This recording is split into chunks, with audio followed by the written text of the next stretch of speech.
Hello, fifth grade. Since today is a break from Wonder, if you've already finished all of your Wonder vocabulary and questions, I figured I would read Percy Jackson and the Titan's Curse aloud to you guys because we've gone a while without hearing about what's going on with Percy. So if you remember at the beginning of the Titan's Curse, Talia, Percy, Grover, and Annabeth were kind of on a mission at a boarding school that Grover was at because Grover sensed two demigods, and that would be Nico and his sister, who I don't remember. Oh, Bianca. Nico and Bianca. And so they ran into a manticore, and Annabeth ended up getting thrown off the cliff. However, I believe we found out that she probably isn't dead, but she's not with good people. Let's just put it that way. So everyone's worried about Annabeth. Percy feels horrible. Talia is kind of putting a lot of the blame on Percy because she's so upset as well. So if you have the book at home, we're going to start on page 37. Zoe led me to the last tent, which looked no different from the others, and waved me inside. Oh, and remember, Artemis and her women warriors came up and helped save everyone. So Zoe approached Percy saying, Artemis wants to speak to you. Remember, Artemis is a goddess, so it's kind of a big deal. Bianca D'Angelo was seated next to the auburn-haired girl who I still had trouble thinking of as Artemis. The inside of the tent was warm and comfortable. Silk rugs and pillows covered the floor. In the center, a golden brazier of fire seemed to burn without fuel or smoke. Behind the goddess, on a polished oak display stand, was her huge silver bow, carved to resemble gazelle horns. The walls were hung with animal pelts, black bear, tiger, and several others I didn't recognize. I figured an animal rights activist would have had a heart attack looking at all those rare skins, but maybe since Artemis was the goddess of the hunt, she could replenish whatever she shot. I thought she had another animal pelt lying next to her, and then I realized it was a live animal. A deer with glittering fur and silver horns, its head resting contentedly in Artemis's lap. Join us, Percy Jackson, the goddess said. I sat across from her on the tent floor. The goddess studied me, which made me uncomfortable. She had such old eyes for a young girl. Are you surprised by my age? She asked. A little. I could appear as a grown woman, or a blazing fire, or anything else I want, but this is what I prefer. This is the average age of my hunters, and all young maidens for whom I am patron, before they go astray. Go astray? I asked. Grow up. Become smitten with boys. Become silly, preoccupied, insecure. Forget themselves. Oh. Zoe sat down at Artemis's right. She glared at me as if all the stuff Artemis had just said was my fault, like I'd invented the idea of being a guy. You must forgive my hunters if they do not welcome you, Artemis said. It is very rare that we would have boys in this camp. Boys are usually forbidden to have any contact with the hunters. The last one to see this camp, she looked at Zoe. Which one was it? That boy in Colorado, Zoe said. You turned him into a jackalope. Ah, yes, Artemis nodded, satisfied. I enjoy making jackalopes. At any rate, Percy, I've asked you here so that you might tell me more of the manticore. Bianca has reported some of the, disturbing things the monster said, but she may not have understood them. I'd like to hear them from you. And so I told her. When I was done, Artemis put her hand thoughtfully on her silver bow. I feared this was the answer. Zoe sat forward. The scent, my lady? Yes. What scent? I asked. Things are stirring that I have not hunted in millennia, Artemis murmured. Prey so old I have nearly forgotten. She stared at me intently.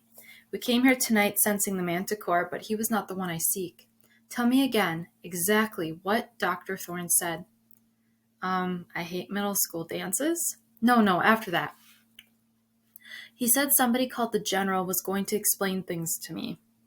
Zoe's face paled.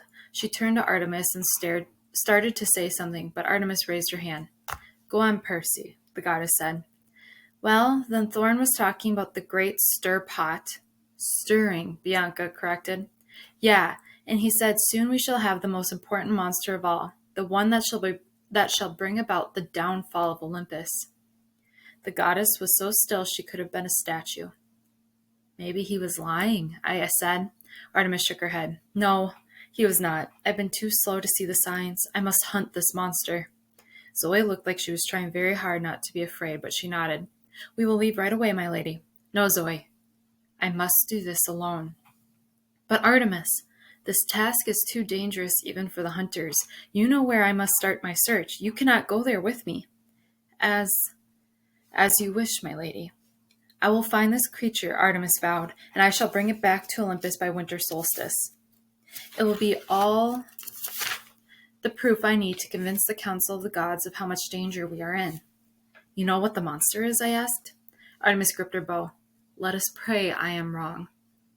Can goddesses pray? I asked, because I'd never really thought about that. A flicker of a smile played across Artemis's lips. Before I go, Percy Jackson, I have a small task for you. Does it involve getting turned into a jackalope? Sadly, no. I want you to escort the hunters back to Camp Half-Blood. They can stay there in safety until I return. What? Zoe blurted out. But Artemis, we hate that place. Last time we stayed there.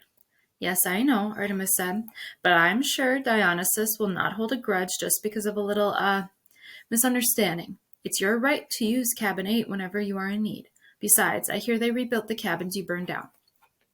Zoe muttered something about foolish campers. And now there is one last decision to make. Artemis turned to Bianca. Have you made up your mind, my girl? Bianca hesitated. I'm still thinking about it. Wait, I said, thinking about what? They've invited me to join the hunt. What? But you can't. You have to come to Camp Half-Blood so Chiron can train you. It's the only way you can learn to survive. It is not the only way for a girl, Zoe said. I couldn't believe I was hearing this. Bianca, camp is cool. It's got a Pegasus stable and sword fighting arena and, what do you get by joining the hunters? To begin with, Zoe said, immortality. I stared at her, then at Artemis. She's kidding, right? Zoe rarely kids about anything, Artemis said. My hunters follow me on my adventures. They are my maidservants, my companions, my sisters in arms. Once they swear loyalty to me, they are indeed immortal, unless they fall in battle, which is unlikely, or break their oath. What oath? I said. To forswear romantic love forever, Artemis said. To never grow up, never get married, to be a maiden eternally. Like you, the goddess nodded. I tried to imagine what she was saying. Being immortal, hanging out with only middle school girls forever. I couldn't get my mind around it. So you just go around the country recruiting half-bloods? Not just half-bloods, Zoe interrupted. Lady Artemis does not discriminate by birth. All who honor the goddess may join. Half-bloods, nymphs, mortals. Which are you then? Anger flashed in Zoe's eyes. That is not thy concern, boy. The point is Bianca may join if she wishes. It is her choice. Bianca, this is crazy, I said. What about your brother? Nico can't be a hunter. Certainly not, Artemis agreed. He will go to camp. Unfortunately, that's the best boys can do. Hey, I protested. You can see him from time to time, Artemis assured Bianca, but you will be free of responsibility. He will have the camp counselors to take care of him, and you will have a new family. Us. A new family, Bianca repeated dreamily. Free of responsibility. Bianca, you can't do this, I said. It's nuts. She looked at Zoe. Is it worth it? Zoe nodded. It is. What do I have to do? Say this, Zoe told her. I pledge myself to the goddess Artemis. I pledge myself to the goddess Artemis. I turn my back on the company of men, accept eternal maidenhood, and join the hunt. Bianca repeated the lines. That's it? Zoe nodded. If Lady Artemis accepts thy pledge, then it is binding. I accept it, Artemis said. The flames in the brazier brightened, casting a silver glow over the room. Bianca looked no different, but she took a deep breath and opened her eyes wide. I feel stronger. Welcome, sister, Zoe said. Remember your pledge, Artemis said. It is now your life. I couldn't speak. I felt like a trespasser and a complete failure. I couldn't believe I'd come all this way and suffered so much only to lose Bianca to some eternal girls' club. Do not despair, Percy Jackson, Artemis said. You will still get to show the D'Angelos your camp, and if Nico so chooses, he can stay there. Great, I said, trying not to sound surly. How are we supposed to get there? Artemis closed her eyes. Dawn is approaching, Zoe. Break camp. You must get to Long Island quickly and safely. I shall summon a ride for my brother. Zoe didn't look real happy about this idea, but she nodded and told Bianca to follow her. As she was leaving, Bianca paused in front of me. I'm sorry, Percy, but I want this. I really, really do. Then she was gone, and I was left alone with the 12-year-old goddess.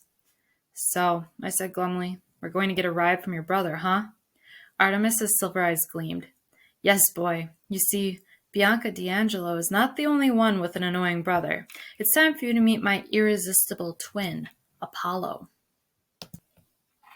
Chapter 4. Talia Torches New England. Artemis assured us that dawn was coming, that you could have fooled me. It was colder and darker and snowier than ever. Up on the hill, Westover's hall's windows were completely lightless. I wondered if the teachers had even noticed the D'Angelos and Dr. Thorne were missing yet. I didn't want to be around when they did. With my luck, the only name Mrs. Gottschalk would remember was Percy Jackson, and then I'd be the subject of a nationwide manhunt. Again. The hunters broke camp as quickly as they'd set it up. I stood shivering in the snow, unlike the hunters, who didn't seem to feel at all uncomfortable, and Artemis stared into the east like she was expecting something. Bianca sat off to one side, talking with Nico. I could tell from his gloomy face that she was explaining her decision to join the hunt. I couldn't help thinking how selfish it was of her, abandoning her brother like that. Talia and Grover came up and huddled around me, anxious to hear what had happened in my audience with the goddess. When I told them, Grover turned pale. The last time the hunters visited camp, it didn't go well. How'd they even show up here, I wondered. I mean, they just appeared out of nowhere. And Bianca joined them, Talia said, disgusted. It's all Zoe's fault. That stuck-up, no good. Who can blame her, Grover said. Eternity with Artemis? He heaved a big sigh. Talia rolled her eyes. You satires, you're all in love with Artemis. Don't you get that she'll never love you back? But she's so into nature, Grover swooned. You're nuts, said Talia. Nuts and berries, Grover said dreamily. Yeah. Finally, the sky began to lighten. Artemis muttered, About time, he's so lazy during the winter. You're, waiting for sunrise, I asked. For my brother, yes. I didn't want to be rude. I mean, I knew the legends about Apollo or sometimes Helios driving a big sun chariot across the sky, but I also knew that the sun was really a star about a zillion miles away. I'd gotten used to some of the Greek myths being true, but still, I didn't see how Apollo could drive the sun. It's not exactly as you think, Artemis said, like she was reading my mind. Oh, okay, I started to relax. So it's not like he'll be pulling up in There's some burst of light on the horizon, a blast of warmth. Don't look, Artemis advised, not until he parks. Parks? I averted my eyes and saw that the other kids were doing the same. The light and warmth intensified until my winter coat felt like it was melting off of me. Then suddenly the light died. I looked, and I couldn't believe it. It was my car. Well, the car I wanted anyway. A red convertible Maserati Spider. It was so awesome it glowed. Then I realized it was glowing because the metal was hot. The snow had melted around the Maserati in a perfect circle, which explained why I was now standing on green grass and my shoes were wet. The driver got out, smiling. He looked about 17 or 18, and for a second, I had the uneasy feeling it was Luke, my old enemy. This guy had the same sandy hair and outdoorsy good looks, but it wasn't Luke. This guy was taller, with no scar on his face like Luke's. His smile was brighter and more playful. Luke didn't do much more than scowl and sneer these days. The Maserati driver wore jeans and loafers and a sleeveless t-shirt. Wow, Talia muttered. Apollo is hot. He's a sun god, I said. That's not what I meant. Little sister, Apollo called. If his teeth were any whiter, he could have blinded us without the sun car. What's up? You never call. You never write. I was getting worried. Artemis sighed. I'm fine, Apollo, and I am not your little sister. Hey, I was born first. We're twins. How many millennia do we have to argue? So what's up? He interrupted. Got the girls with you, I see. Y'all need some tips on archery? Artemis grit her teeth. I need a favor. I have some hunting to do alone. I need you to take my companions to Camp Half-Blood. Sure, sis. Then he raised his hands in a stop everything gesture. I feel a haiku coming on. The hunters all groaned. Apparently they'd met Apollo before. He cleared his throat and held up one hand dramatically.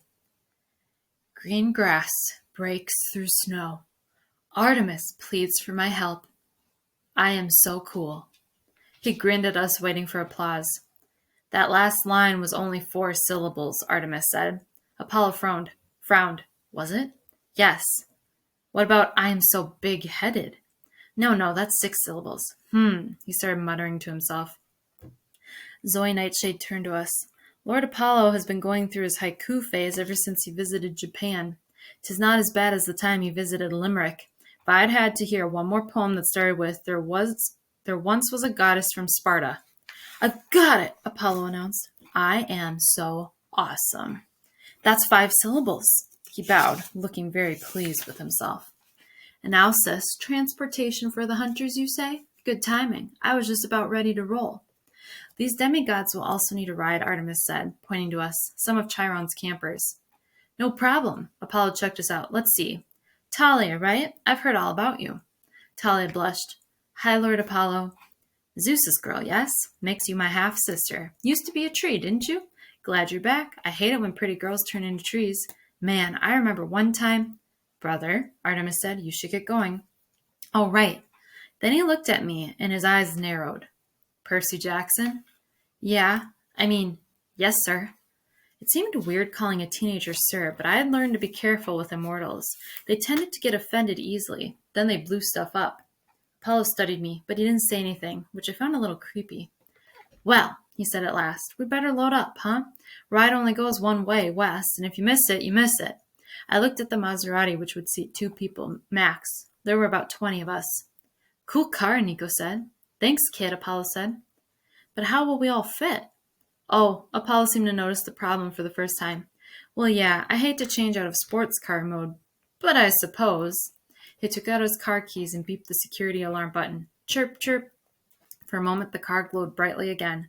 Then the glare died. The Maserati had been replaced by one of those turtle-top shuttle buses like we use for school basketball games. Right, he said. Everybody in. Zoe ordered the hunters to start loading. She picked up her camping pack, and Apollo said, Here, sweetheart, let me get that. Zoe recoiled. Her eyes flashed murderously. Brother, Artemis chided, you do not help my hunters. You do not look at, talk to, or flirt with my hunters, and you do not call them sweetheart. Apollo spread his hands. Sorry, I forgot. Hey, sis, where are you off to anyway? Hunting, Artemis said. It's none of your business. I'll find out. I see all, know all. Artemis snorted. Just drop them off, Apollo, and no messing around. No, I never mess around. Artemis rolled her eyes and looked at us. I will see you by winter solstice. Zoe, you are in charge of the hunters. Do well. Do as I would do. Zoe straightened. Yes, my lady. Artemis knelt and touched the ground as if looking for tracks. When she rose, she looked troubled. So much danger. The beast must be found. She sprinted toward the woods and melted into the snow and shadows. Apollo turned and grinned, jangling the car keys on his finger. So, he said, who wants to drive? The hunters piled into the van. They all crammed into the back so they'd be as far away as possible from Apollo, and the rest of us highly infectious males. Bianca sat with them, leaving her little brother to hang in front with us, which seemed cold to me, but Nico didn't seem to mind. This is so cool, Nico said, jumping up and down in the driver's seat. Is this really the sun? I thought Helios and Selene were the sun and moon gods. How come sometimes it's them and sometimes it's you and Artemis? Downsizing, Apollo said. The Romans started it. They couldn't afford all those temple sacrifices, so they laid off Helios and Selene and folded their duties into our job descriptions. My sis got the moon, I got the sun. It was pretty annoying at first, but at least I got this cool car. But how does it work? Nico asked. I thought the sun was a big fiery ball of gas. Apollo chuckled and ruffled Nico's hair. That rumor probably got started because Artemis used to call me a big fiery ball of gas. Seriously, kid, depends on whether you're talking astronomy or philosophy. You want to talk astronomy? Bah, what fun is that? You want to talk about how humans think about the sun? Ah, now that's more interesting. They've got a lot riding on the sun. So to speak. It keeps them warm, grows their crops, powers engines, makes everything look, well, Sunnier?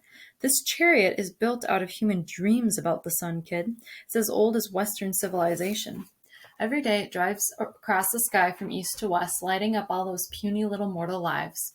The chariot is a manifestation of the sun's power, the way mortals perceive it. Make sense?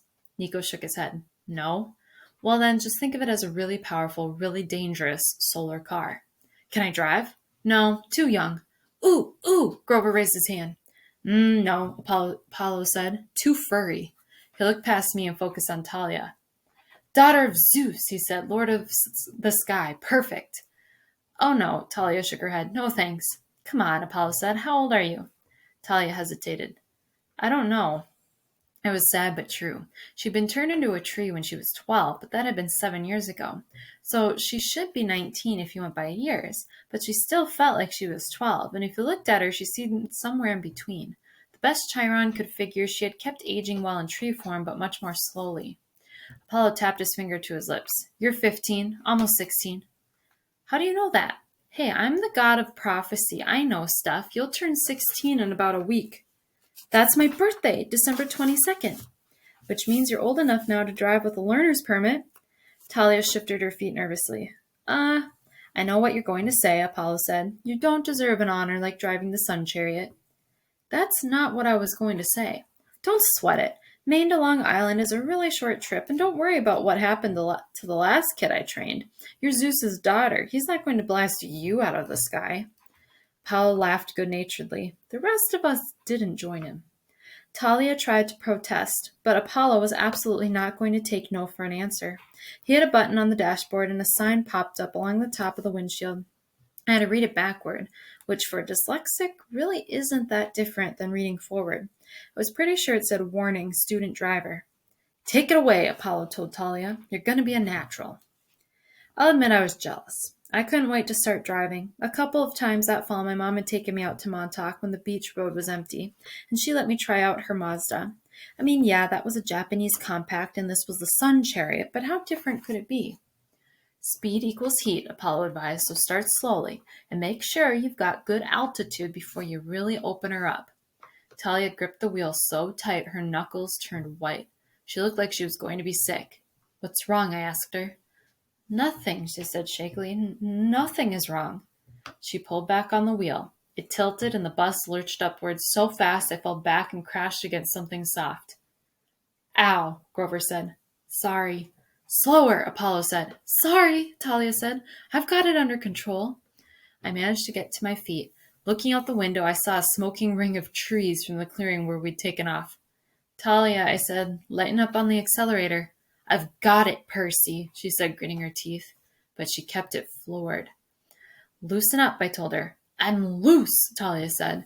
She was so stiff, she looked like she was made out of plywood.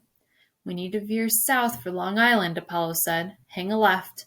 Talia jerked the wheel and again threw me into Grover, who yelped.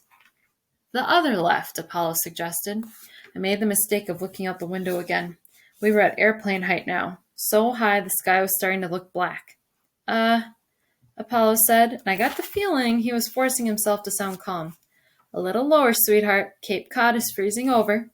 Talia tilted the wheel. Her face was chalk white, her forehead beaded with sweat. Something was definitely wrong. I'd never seen her like this. The bus pitched down and somebody screamed. Maybe it was me. Now we were heading straight toward the Atlantic Ocean at 1,000 miles an hour, the New England coastline off to our right, and it was getting hot in the bus. Apollo had been thrown somewhere in the back of the bus, but he started climbing up the rows of seats. Take the wheel, Grover begged him. No worries, Apollo said. He looked plenty worried. She just has to learn to... Whoa! I saw what he was seeing. Down below us was a little snow-covered New England town. At least it used to be snow-covered.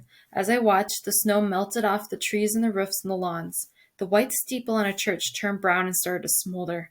Little plumes of smoke, like birthday candles, were popping up all over the town. Trees and rooftops were catching fire. Pull up, I yelled. There's a wild light in Talia's eyes. She yanked back on the wheel, and I held on this time. As we zoomed up, I could see through the back window that the fires in the town were being snuffed out by the sudden blast of cold. There, Apollo pointed. Long Island, dead ahead. Let's slow down, dear. Dead is only an expression. Talia was thundering toward the coastline of northern Long Island. There was Camp Half-Blood, the valley, the woods, the beach. I could see the dining pavilion and cabins and amphitheater. I'm under control, Talia muttered. I'm under control.